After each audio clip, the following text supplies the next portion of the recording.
네, 여야 대선 후보들 주말에도 지역 민심 잡기 바쁜 하루를 보냈습니다. 이런 가운데 윤석열 국민의힘 후보의 배우자 김건희 씨와 관련해 7시간 통화 녹음 일부가 내일 밤 공개될 예정인데요. 대선을 50여일 앞둔 민감한 시기인 만큼 여야 정치권 모두 공개 수위 그리고 향후 전국에 미칠 파장을 예의주시하고 있는 분위기입니다. 오늘은 최창렬 용인대 교수, 또 서성교 건국대 특임 교수 두 분과 함께 전국 분석해 보도록 하겠습니다. 안녕하십니까? 안녕하십니까?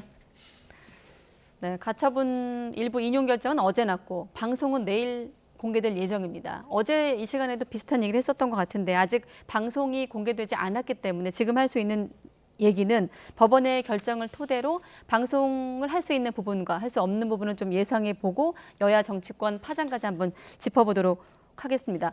자, 교수님 어제 법원 결정 어떻게 좀 보고 계십니까? 법원에서야 뭐 법률에 따른 판단을 한 거라고 봐야 되겠죠. 네. 통신비밀보호법에 관련된 건데 당사자, 통화의 당사자가 녹음한 건 문제가 안 된다는 거거든요.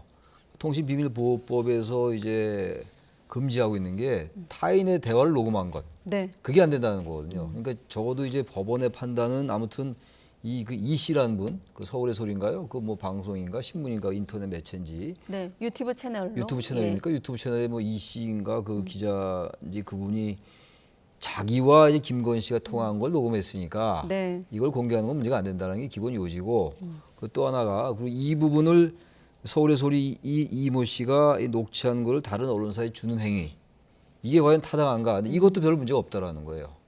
단지 이제 이런 건 있을 수 있을 것 같아요. 이제 MBC가 이제 보도를 한다고 하는데 내일 네. 방송을 한다고 하는데 국민의힘의 박성중 의원이 제기한 게 있어요. 음성권에 위배된다. 그 음성권이라는 게 하나의 인격권이거든요. 네. 그러니까 녹음한 것, 타인의 자기 당사자가 녹음한 것까지는 불법이 아닌데 이 녹음한 것 또는 녹취한 것을 배포하는 것, 이거는 문제가 될 수 있다는 거거든요. 이건 문제가 될 수가 있고, 이거 인격권에 위배된다는 거란 말이죠. 네. 위배가 될 수 있는데 이 부분도 이제 내용이 상당한 수준으로 공공의 어떤 알 권리라든지 어떤 그 공공의 이익과 관련된 거라면 위법성이 조각된다. 조각된단 말이 위법성이 사라진다는 네. 의미거든요. 이런 문제는 있어요. 그러니까 이 세 가지가 지금 현재 법률적인 문제들이에요. 근데 지금 이제 앞으로 얘기를 나눌 부분들은 이런 법률적인 문제 말고 과연 그럼 MBC라는 공영방송이 이러한 법률적으로 문제가 없다 하더라도 이런 것들을 방송하는 게 과연 언론 윤리에 맞는가라는 건 네. 별도의 문제인 것 같아요. 별도의 영역이다. 그러니까 법률의 영역과 정치적인 영역 그리고 유권자들이 인식한 영역 이런 것들 다 별도의 영역들인 것 같습니다. 그것이 예. 앞으로 어떻게 이제 이슈가 될 것인가는 지켜봐야 될 것 같아요. 아직 못 보신 시청자분들을 위해서 그 가처분 인용 관련해서 이제 법원의 판단 내용 정리한 것들 화면에 좀 보여주시고 교수님 설명을 간단히 요약하면 그러니까 이제 공적인 인물이라는 점 그리고 김건희 씨의 어떤 정치적 견해 역시 공적 관심사에 포함한다는 점을 법원이 판단한 것이라고 좀 설명을 해주셨거든요. 예. 네. 조금 법원이 판단이 좀 아쉬운 측면이 있습니다. 아, 왜냐하면 예. 너무 법적인 측면에서 법 기능주의적으로 해석을 했다. 즉 김건희 씨의 개인적인 사생활 보호와 또 그에 반하는 공공의 이익, 즉 공적 인물이 발언한 것, 의견을 표명한 것에 대해서 국민의 네. 알 권리를 어떻게 보장할 것이냐 이 측면에 관심을 두다 보니까 네. 이 법원의 가처분 신청 일부 용인에 대해서 조금 정치적인 파장, 그다음에 사회적인 파장 이런 것들을 조금 검토가 미흡했지 않느냐 이런 생각이 듭니다. 왜냐하면 지금 내일이면 이제 대선 D-52일입니다. 네. 굉장히 정치적으로 예민한 시기 아닙니까? 이럴 때 법원의 판단 또 방송으로 인해서 국가적인 갈등과 대립과 혼란이 커질 문제에 대해서는 조금 검토가 미흡했다 이런 생각이 들고 아까 교수님 말씀하셨지만 이거를 과연 특정 공중파 공영방송이 보도를 해야 되느냐 이런 언론 윤리적인 측면이 있다라고 생각이 듭니다. 특히 그 서울의 소리라는 인터넷 신문이 6개월 동안 정치적인 의도와 목적을 가지고 김건희 씨랑 대화를 한 거를 녹음을 하고 녹취를 했단 말이에요. 네. 이거는 분명한 정치적인 목적과 의도를 가지고 했던 인터넷 신문사의 녹취록을 공영방송인 MBC가 방송을 한다. 그러면 MBC에 대한 저희 신뢰도가 굉장히 떨어질 거 아닙니까? 이런 언론 윤리적인 측면도 좀 검토를 했었으면 좋았을 텐데 조금 아쉬운 측면이 듭니다. 물론 이제 내용을 보고 좀 판단할 부분도 있겠습니다만 아무튼 재판부는 앞서 말씀하신 인격권과 국민의 알 권리가 충돌하는 지점에서 알 권리를 좀 더 무게를 실은 것으로 보입니다. 지금 알려진 내용으로 좀 토대로 좀 보면 정치 현안에 대한 견해나 또 윤 후보의 정치 행보에 대한 조력자 역할 등 이 부분에 대한 건 좀 방송이 가능할 것으로 알려지고 있거든요. 물론 역시나 공개된 다음에 할 얘기긴 합니다만 지금까지 나온 내용을 토대로 공개되고 나서의 좀 이후 예상 분위기를 좀 예상해 본다면 전국을 글쎄요, 파장을 쉽게 예상하기 어려울 것 같아요. 네. 지금 말씀처럼 내일 MBC에서 어떤 내용까지 보도할지. 네. 지금 그 이모 씨와 통화한 게 7시간이 넘는다는 거 아니에요? 예. 7시간 45분이라는 건데 그리고 50여 차례를 통화했다는 건데 네. 아무튼 그렇게 특정한 기자가 됐건 누구가 됐건 대통령 후보 부인이 이렇게 오랜 시간 통화하고 여러 차례 통화한 게 일단 이해가 좀 안 가요.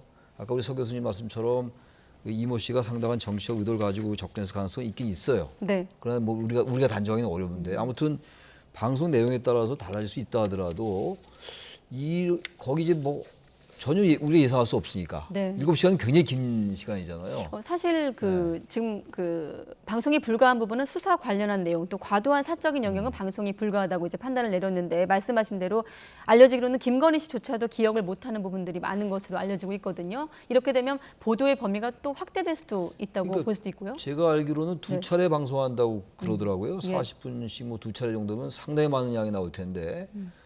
근데 거기서 지금 김건희 씨가 뭐 9개 정도 기억하는데 그건 많이 알려진 사실 아니에요? 네. 근데 뭐 다 기억할 수가 없죠. 7시간 통화한 걸 어떻게 기억하겠습니까? 그리고 상당히 오랜 기간에 걸쳐서 통화한 거잖아요. 작년 네. 7월부터인가 뭐 9월까지 통화한 거니까. 그렇습니다. 다 기억할 수는 없는 건데 글쎄요, 이게 어떤 뭐 사적인 대화 내용하고 수사에 관련된 내용은 빼고 이제 방송을 한다라는 건데 상당히 예민한 부분도 얘기 나올 수 있을 거예요. 지금 알려진 부분들은 뭐 대선 캠프가 참모가 별로 이렇게 도움이 안 된다 뭐 이런 취지 얘기도 나왔다는 거 아닙니까? 네. 그 정도 얘기 할 수 있다 하더라도 어떤 내용이 나올지 모르지만 이 부분이 과연 이제 유권자들에게 네. 특히 중도층 유권자들 어차피 양쪽의 마음을 정한 유권자들에게는 큰 영향을 못 줄 거예요. 그러나 중도층의 마음이 흔들리는 이른바 스윙 모터들, 유동층들, 부동층들 이런 사람들이 과연 이 부분을 어떻게 판단할까? 그건 상당히 다른 쪽으로 갈 수 있을 것 같아요. 네. 정말 대통령 부인으로서 자격이 없구나. 공적 인물로 보는 거니까 대통령 예. 후보 부인이라서 그렇게 판단하는 사람도 있을 것이고 저런 부분을 왜 굳이 공영방송인 MBC가 방송을 하게 할까라고 생각하는 사람도 있을 거예요. 네. 전혀 뭐 다른 거죠. 다 사람마다. 그래서 오히려 이제 김건희 씨에게 말하자면 어떻게 대통령 부인이 저런 수준밖에 안 돼. 또 어떤 내용인지 모르겠습니다만. 네. 아니면 저 정도에도 할 수 있는 거야. 그래서 저는 이걸 예상하기 어렵다고 봐요. 그리고 이게 정치적 파장도 있고 아까 말씀처럼 방송 윤리도 있는 것이고 예. 법률적인 문제 말고 지금 워낙 네거티브 선거가 이번 선거에 아주 그 중요한 부분들이라서 얼마나 비판들 많이 해요. 역대급 비호감 선거를 하는데 공영방송이 나서서 역대급 비호감 선거를 조장한다는 비판도 가능하다 이런 얘기예요. 물론 국민의 알 권리니까 방송사에서는 보도할 수 있다 하더라도 네. 그런 것까지 감안한다면 저는 일단 방송의 내용을 보고 판단해야지 지금 섣불리 예측하기는 어렵다라고 생각합니다. 자, 그러면 여야의 어떤 치열한 기싸움과 관련된 발언을 듣고 나서 이 부분을 좀 분석하는 것으로 넘어가 보도록 하겠습니다. 여야의 발언 한번 들어보시죠. 공영방송이 민주당 이재명 후보의 사실상 선거 운동원 역할을 하려고 하는 것 같습니다. 정치 공작의 냄새가 물씬 풍깁니다. 민주당은 국민의 안전을 위해 코로나와 싸울 때 이 국민의힘은 김건희를 위해서 사법당국과 또 언론과 싸우고 있습니다. 네, 방금 윤호중 원내대표가 언론과 싸우고 있다고 말한 부분은 이제 애초에 이제 국민의힘이 방송 이번에 가처분 판결 이전부터 MBC를 항의 방문하기도 했고 또 사실 다른 언론사 뭐 YTN이나 CBS를 방문한 것을 포함해서 비판하고 있는 것 같기도 하거든요. 어떻게 보십니까? 국민의힘의 대응을 여쭤볼게요. 예. 지금 이제 대선에 굉장히 중요한 국면이지 않습니까? 네. 그래서 국민의힘 입장에 봤을 때는 조금 지혜롭게 또 총력 대응을 해야 되는 그런 심정은 충분히 뭐 이해를 할 수 있습니다. 네. 하지만 정치인들이 직접 그 언론사를 방문해서 정치적 영향력을 행사하거나 또 MBC 방문해서 노조와 또 일반 시민들과 마찰이 있었단 말이에요. 뭐 이런 것보다는 조금 법적인 조치 또는 국회에서 대응이 바람직스럽지 않을까 이런 생각이 듭니다. 아까 교수님께서 일부 말씀하셨지만은 예. 우리가 공직선거법 8조 사항에 보면은 선거 보도에 대한 반론 보도 청구권 이런 게 있습니다. 그러면 예를 들어서 김건희 씨에 대한 방송 보도가 있으면은 거기에 비례하는 만큼 김건희 씨의 반론 보도권도 보장을 해줘야 되는 측면이 있습니다. 그러니까 예를 들자면 그다음에 방송 진행 이후에 그게 심각한 명예훼손이라든지 공직선거법 위반 소지가 있으면 그때 법적으로 대응하는 게 더 필요하다 이렇게 보여지고 있고요. 네. 또 사전에 만약에 조금 예방을 하려 그러면 국회에 방송통신위원회가 있지 않습니까? 예. 그러면 거기서 방통위원들을 부르고 또 방송통신심의위원회를 소집해가지고 거기에서 이런 MBC가 이런 내용으로 방송할 것으로 예상이 되는데 이 부분에 대해 가지고 방통위와 방통심의위원회의 입장이 뭐냐 이렇게 좀 법적 제도적 측면으로 접근하는 게 좀 필요하다고 보여지고 있고 또 이렇게 물리적인 행동을 하다 보니까 오히려 이 김건희 씨 발언 방송 문제가 더 커지게 된 측면이 있거든요. 네. 사실은 국민의힘에서 그렇게 적극적으로 대응하지 않고 조금 조용하게 지혜롭게 소극적으로 대응했으면 이슈가 커지지 않고 사후에 법적으로 정치적으로 마무리 지을 수 있었는데 조금 대응이 너무 과했지 않느냐 이런 느낌이 듭니다. 제도적 어떤 법적 장치에 를 활용했으면 더 좋았을 것이다라는 말씀하셨고 참고로 재판부에서는 사실은 그 채무자는 MBC죠. 반론 내지 해명을 듣기 위한 접촉을 시도했지만 김건희 씨 측에서 응하지 않는 것으로 보고 반론 보도를 위한 추가 방송도 고려하고 있다고 이제 재판부 설명이 추가로 있었고 앞서 말씀하신 국민의힘 대응에 좀 추가적으로 홍준표 의원 같은 경우도 해프닝으로 좀 무시하고 흘려버렸었어야 할 돌발 사건을 국민의힘 어떤 대응으로 국민적 관심사가 돼버렸다라고 비판하기도 했습니다. 근데 그 방송사에서 보도를 하겠다라고 얘기를 했잖아요. 그러니까 이제 가처분 신청을 냈던 네. 거였는데 가처분 신청을 내니까 또 이게 보도가 되고 그러니까 또 이제 궁금증은 자아내고 이렇게 됐는데 네. 저는 앞서 말씀하신 것처럼 이 특별한 일이 있을 때 여당도 그렇고 야당도 그렇고 법원 방문한다든지 검찰 방문한다든지 특히 언론사 방문하는 거 이건 진짜 하지 말아야 돼요. 그건 나중에 국민들이 판단하는 문제예요. 네. 방송사는 방송사대로 그런 행위가 방송한 행위가 나중에 어떤 그 시청자나 청취자들로부터 비판을 받을 때 받더라도 하겠다는 거잖아요. 방송사 네. 나름대로. 그것도 언론의 자유의 영역이긴 해요. 근데 그걸 자꾸 국회의원들이 가서 방문하고 그러면은 언론 탄압이라고 얘기할 수 있는 상황이 생기는 거거든요. 이번 경우도 너무 과하게 반응한 면이 있긴 있어요. 물론 이제 그 발언의 여러 가지 내용들을 이미 알려준 부분도 있었을 것 같기도 해요. 네. 그러니까 민감한 부분 때문에 이제 국민의힘이 이렇게 직자적으로 대응한 것 같긴 한데 아무튼 이슈를 좀 키운 면이 있다. 이슈를 키우니까 지금 이재명 후보 측에서 나온 약간의 악재들도 있었어요. 변호사비 대납 의혹 같은 거. 네. 그 이슈가 묻혀버렸다고요.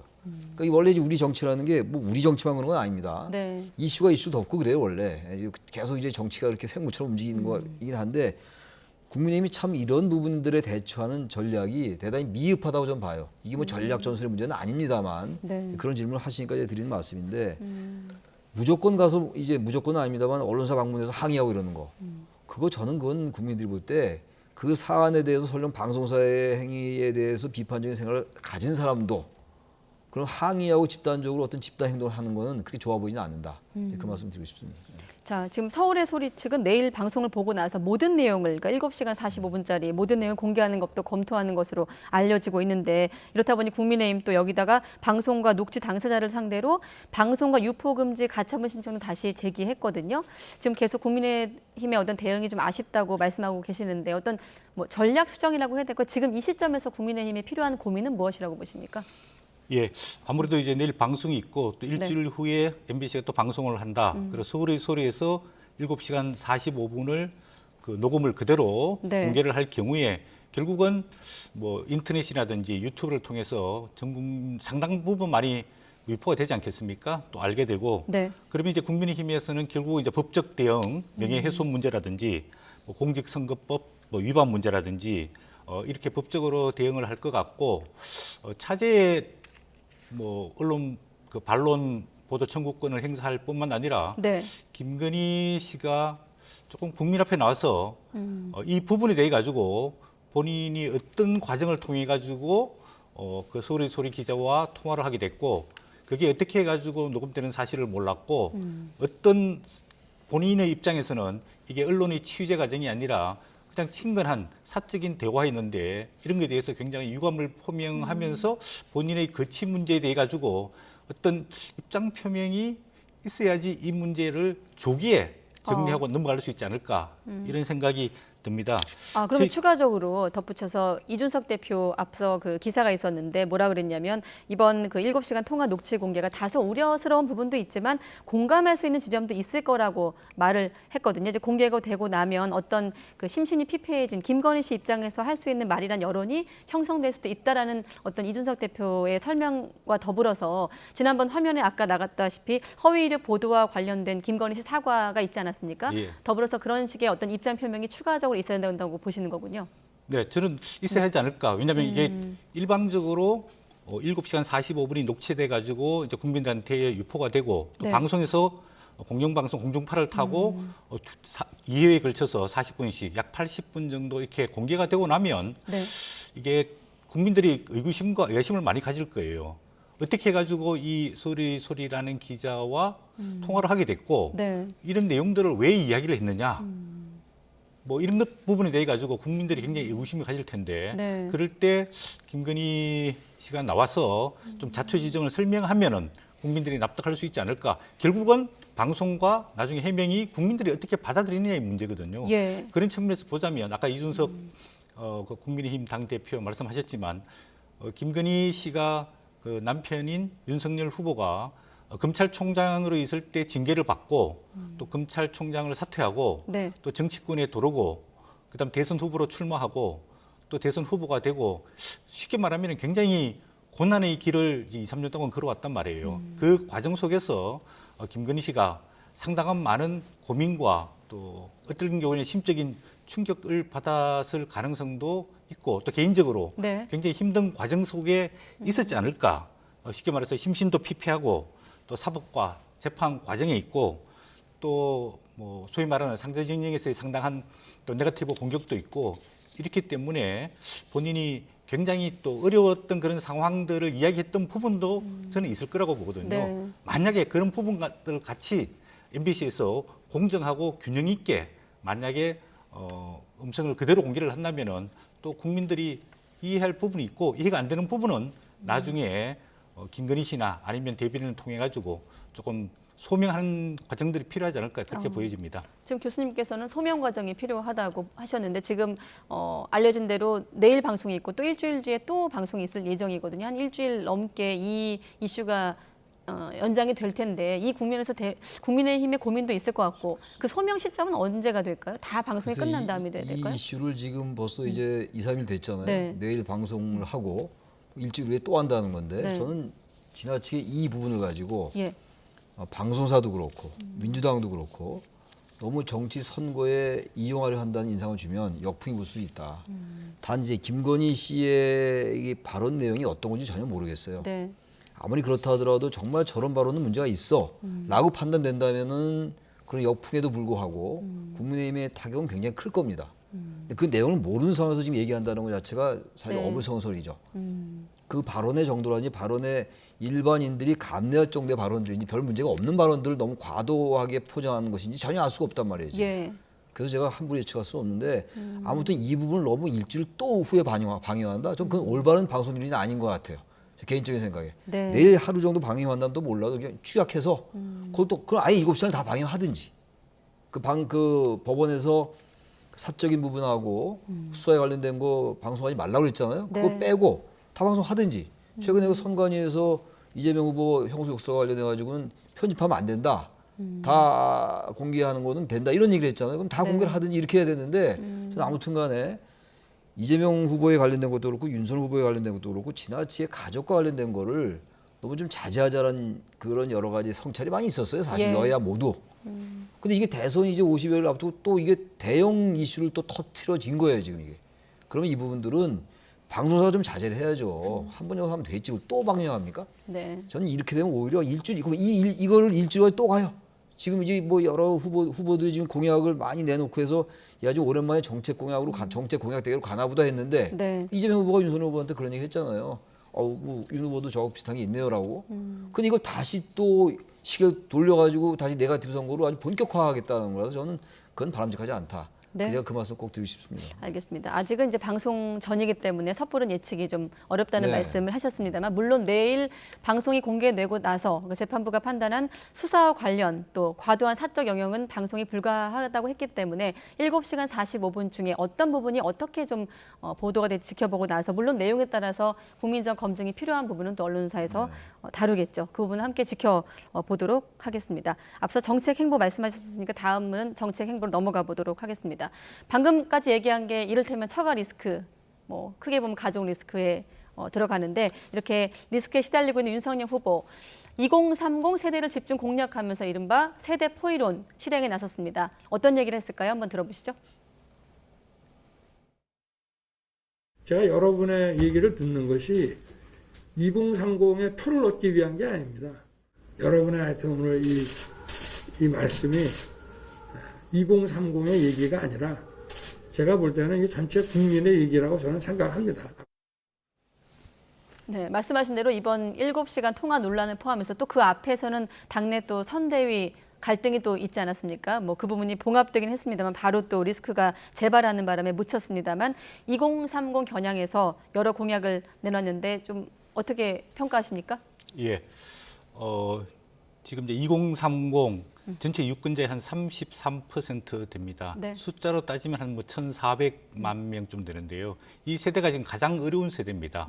그 40, 50, 60은 그래도 경제 성장기에 있었기 때문에 취업도 잘 되고 결혼하고 뭐 아기도 출산하고 네. 안정적인 삶을 살고 있는데, 이 2030 세대들이 뭐 취업도 힘들고 또 결혼도 힘들고 또 출산도 힘들고, 그래서 소위 말해서 모든 것을 포기한 M4 세대라고 이야기하고 있습니다. 네. 뭐 윤석열 후보께서는 2030만을 위한 게 아니다 그러지만 2030을 위하고 또 그게 국가 발전을 위한 공약이면 필요하다고 보여집니다. 그래서 그동안에 뭐 여성가족부 폐지라든지 병사 월급 200만 원, 또 뭐 게임 관련된 특별위원회도 만들고 확률형 게임 뭐 아이템도 공개하고 이랬는데, 네. 그렇게 하면서 20 세대들의 지지율이 조금 올라가고 있는 상황입니다. 그렇기 때문에 뭐 선거 전략상으로 봤을 때 이번 대선에서 스윙 보트, 가장 중요한 캐스팅 보트를 쥐고 있는 2030 세대의 맞춤형 공약, 저는 필요하고 일부 효과를 보고 있다고 생각합니다. 그러나 이 대한민국이라는 게 2030만 있지 않잖아요. 또 2030이 원하는 거는 자기들만 위해주는 대통령이나 정부보다는 대한민국의 근본적인 발전과 개혁을 원하고 있는 거거든요. 네. 그래서 그 속에서 2030도 희망을 가지고 대한민국 공동체 안에 살기를 원합니다. 그런 측면에 봤을 때는 이런 마이크로 소규모 맞춤형 공약도 중요하지만은 대한민국을 근본적으로 발전시킬 수 있는 그런 큰 공약들이 좀 필요하지 않을까 이렇게 보여집니다. 예를 들자면 지금 코로나 시대인데 언제 코로나가 끝날 거냐, 이런 부분에 대해서 조금 정부가 조금 적극적인 대책을 내세울 필요가 있고요. 또 코로나 이후에 대한민국 경제를 어떻게 재성장 동력을 확보할 것인가. 예. 경제가 성장하게 되면 아무래도 2030들이 졸업하고 난 다음에 취업하기도 쉽고, 또 소득이 생기면 결혼하고 또 주택을 가지고 또 자녀들도 출산하기가 쉽지 않습니까? 또 이게 지금 4차 산업 시대에 특히 코로나 시대에 되니까 양극화가 굉장히 심해지고 있습니다. 뭐 소득의 양극화뿐만 아니라 자산의 양극화 문제. 또 사실은 조금 이번 대선 때는 공약이 많이 나오고 있지 않는데, 우리 남북 분단의 문제, 이 평화의 문제, 이런 거시적인 대한민국의 변화와 발전을 도모해야지 그 속에서 사실은 2030들도 혜택을 받을 수가 있거든요. 네. 2030도 제가 만나서 이야기를 들어보면은 자기들한테 뭐 사탕을 주기보다는 대한민국을 발전시키면은 자기들 혜택이 떨어지기를 바라고 있다, 이런 입장이기 때문에 네. 좀 2030을 하면서도 좀 전체 균형 있는 정책과 공약 발표가 필요하다고 보여집니다. 네, 포괄적으로 보면 2030을 겨냥한 좀 공약이라고 볼 수 있습니다만, 앞서 화면에 나갔습니다만 이대남이라고 있었죠. 2030 남성에 좀 초점을 맞추고 있다 보니 상대적으로 20대 여성은 좀 소홀한 것 아니냐, 이런 지적도 있고, 아까 자막처럼 이른바 성별 갈라치기, 여기에 대한 우려도 있는 것도 사실이고요. 이번 대선 국면에서 2030의 어떤 표심, 그리고 또 젠더 이슈라고 해야 될까요? 좀 맞물려서 행보 어떻게 보십니까? 젠더 이슈는 분명히 있긴 있는데 좀 현상보다는 조금 과장된 것 같긴 해요. 20대 같은 경우는 20대 여성과 20대 남성이 다르다는 얘기 아니에요? 2대 남, 2대 녀 이렇게 예. 얘기를 하는데, 근데 객관적으로 볼 때 2대 녀보다 2대 남들이, 저도 그 용어를 그대로 쓴다면 2대 네. 남들이 조금 이슈나 이런 사안에 비해서 조금 더 민감한 것 같아요. 좀 상대적으로? 탄력적이라고. 그러니까 예. 이슈에 대해서 좀 보다 탄력적인 게 20대 남성들 같단 말이죠. 20대 예. 여성들보다. 그러니까 대개 이제 공약들이 2030이라고 얘기하는데 대개 20대 남자들을 이제 겨냥하는 공약들이 많은 거예요. 여성가족부 폐지 같은 경우도 사실 20대 남성이 뭐 꼭 환호할 이유도 별로 없어요. 근데 20대 여성가족부 폐지를 7자를 해가지고 또 그게 화제가 됐단 말이에요. 네. 윤 후보가. 근데 이 부분도 사실은 처음에는 윤 후보는 양성평등 가족부로 바꾸겠다라고 얘기했는데 그 부분에 대한 설명 없이 여성가족부 폐지를 딱 올렸단 말이에요. 이건 다시 말하면 이대남을 강력 의식한다라고 볼 수가 있을 것 같아요. 네. 그리고 나서 이제 최근에 선대위 이 분란 때문에 윤 후보 지지율이 많이 떨어졌는데 의외로 굉장히 빨리 복원했어요. 복원했으니까 그만큼 정권교체론이 높다라는 걸 반증하는 것 같기도 하긴 해요. 네. 그만큼 정권교체론이 아직도 50% 이상 넘게 나오니까. 근데 아무튼 지금 아까 우리 서 교수가 잘 지적을 해주셨는데 지금 여야 모두 너무 이 시대 정신이나 거대 담론이 너무 실정돼 있다는 얘기예요. 물론 이런 세부적인 이른바 핀셋 공약이라든지 생활 밀착 공약도 굉장히 중요하죠. 중요하지만 이런 것들과 더불어서 뭔가 향후 대한민국은 어떤 방향을 지향할 것인가에 대한 사회적 합의를 이끌어내는 논쟁이라든지 네. 다시 말하면 선거를 관통하는 크로스 커팅하는 그런 거대 담론이 없어요. 과거에 무슨 대운하도 있었고 생존수도 이전도 있었고 2017년도 때는 적폐청산이 있었고 네. 2012년도에는 경제민주화가 있었고 근데 지금 뭐가 있냐면 딱 생각나는 게 없어요. 되게 가족 리스크, 본인 리스크들. 지금 아까 우리가 얘기 많이 했습니다만 그런 얘기들. 그러다 보니까 이제 여성가족부 폐지, 병사 월급 200만 원 이런 것도 병사 월급 200만 원도 사실 이재명 후보도 얘기했던 거 부분이거든요. 네.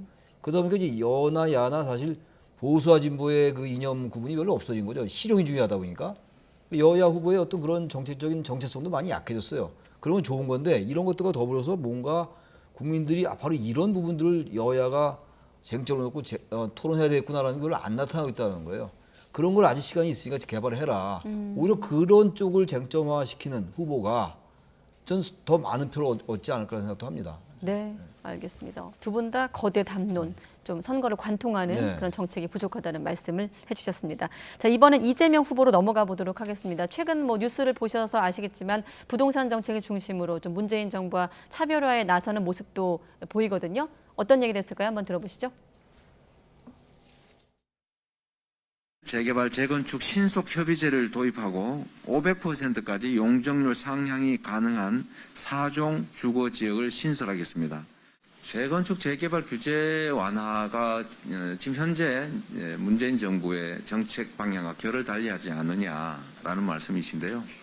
공감합니다. 맞습니다. 네, 맞습니다. 정책 방향과 결을 달리하지 않느냐는 데 동의를 하면서 차별화 전략을 강조했습니다만 또 당내에서는 이 같은 좀 차별화 전략의 통합에는 좀 장애를 가져올 수 있지 않겠느냐 이런 지적도 있거든요. 어떻게 보십니까? 예, 이재명 후보의 가장 큰 딜레마라고 볼 수 있습니다. 문재인 정부를 계승하느냐 아니면 차별화해야 되느냐 네. 이런 딜레마에 빠져 있거든요. 최근에 지지도를 보면은 문재인 대통령의 국정운영 지지도가 40%가 넘습니다. 반면에 이재명 후보의 지지도는 30% 중반에 머물고 있거든요. 그래 쉽게 말해서 문재인 대통령이 받는 지지도를 이재명 후보가 흡수를 못하고 있습니다. 만약에 차별하게 되면은 문재인 대통령의 지지표가 다 이탈하게 되거든요. 네. 그렇다고 해가지고 승계를 하게 되면은 또 중도층 확장에 실패하기 때문에 굉장히 딜레마인데 문재인 정부의 가장 실패한 정책 중 하나가 부동산 정책 아닙니까? 쉽게 말하면 문재인 정부의 부동산 정책은 수요 관리 정책이라고 볼 수 있습니다. 세금을 통해서 집값 올리는 것을 막겠다고 했는데 그게 결국은 집값을 올리고 또 공급이 줄어드니까 집은 없고 굉장히 어려운 상황이거든요. 그런 네. 측면에서 정책을 바꿔서 이재명 후보가 공급 위주의 주택 정책으로 가겠다. 이거는 바람직하다고 보여집니다. 그래서 아까 뭐 말씀하신 대로 재개발, 재건축을 신속하게 추진하도록 하겠다. 그다음에 용적률 500% 4종 주거 지역을 새롭게 만들겠다. 네. 이렇게 해서 공급을 많이 늘리겠다. 그 공급 속에는 청년을 위한 공급도 있고 또 무주택자를 위한 공급도 있고 신혼부부를 위한 공급도 있고 다양한 측면이 있는 걸로 알고 있습니다.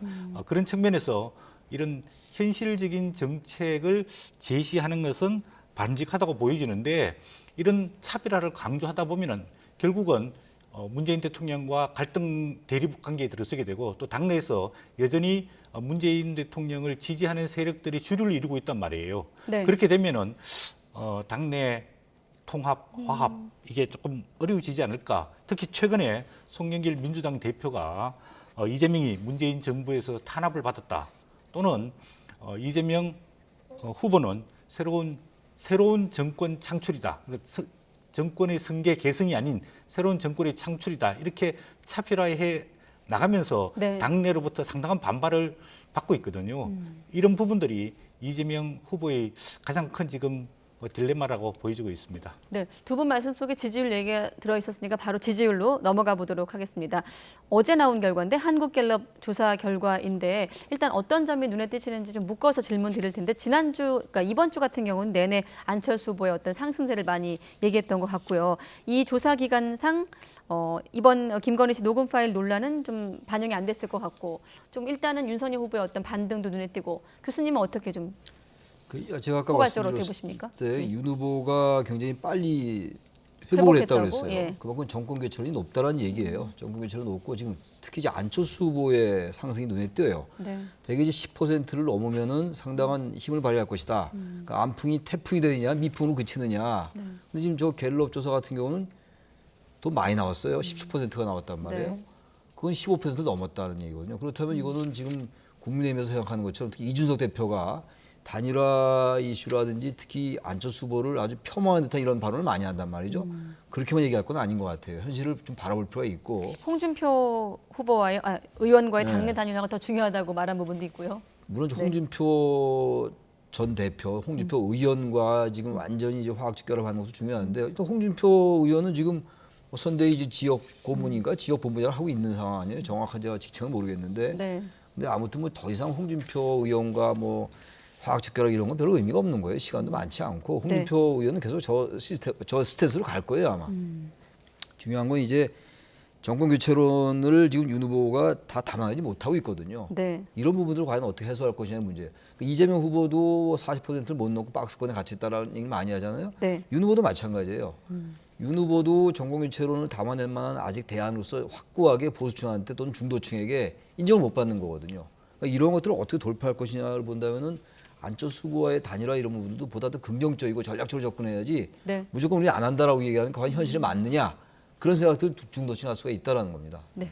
예, 뭐 최근 여론조사를 보면은 이재명 후보는 뭐 박스권에 갇혀 있습니다. 30% 중반대에 갤럽조사도 보면 이제 1% 정도 올랐거든요. 네. 반면에 윤석열 후보는 26에서 31% 플러스 5% 포인트가 올랐거든요. 상당히 반등에 지금 이제 성공하고 있다고 보여집니다.